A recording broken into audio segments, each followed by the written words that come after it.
50 metre দৈর্ঘ্যের একটি train ঘন্টায় 36 কিলোমিটার বেগে চললে রাস্তার পাশের একটি খুঁটিকে অতিক্রম করতে ট্রেনটি কত সেকেন্ড লাগবে। তো আমাদের প্রশ্নে দেওয়া আছে যে ট্রেনের দৈর্ঘ্য হচ্ছে 50 মিটার এবং এটি রাস্তার পাশে একটি খুঁটিকে অতিক্রম করে।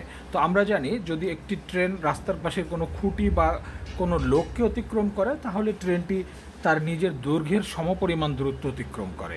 তো ট্রেনটির দৈর্ঘ্য যেহেতু 50 মিটার তাহলে ট্রেনের অতিক্রান্ত দূরত্ব 50 মিটার এবং ট্রেনটির গতিবেগ হচ্ছে ঘন্টায় 36 কিলোমিটার।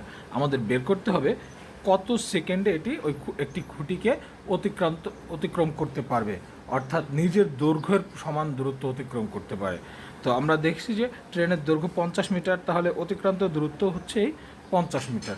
নির্দিষ্ট বস্তু প্রতি ঘন্টা যে দূরত্ব অতিক্রম করে এটাকে যদি আমরা প্রতি সেকেন্ডে কত মিটার অতিক্রম করবে এটা কনভার্ট করতে চাই, তাহলে এই ঘন্টার সময় বেগটাকে, প্রতি ঘন্টার যে বেগ তাকে যদি আমরা 5/18 দিয়ে গুণ করি তাহলে আমরা প্রতি মিটার পার সেকেন্ড পেয়ে যাব। তো 18 দিয়ে 36কে ভাগ করলে 2, 5 দুগুণে 10, অর্থাৎ ট্রেনটি 10 মিটার যায় প্রতি সেকেন্ডে। এখন আমাদের ট্রেনটি অতিক্রম করে কতটুকু? 50 মিটার। তাহলে প্রতি সেকেন্ডে যদি 10 মিটার যায় তাহলে 50 মিটার যেতে ট্রেনটির সময় লাগবে 5 সেকেন্ড। আমাদের উত্তর 5 সেকেন্ড।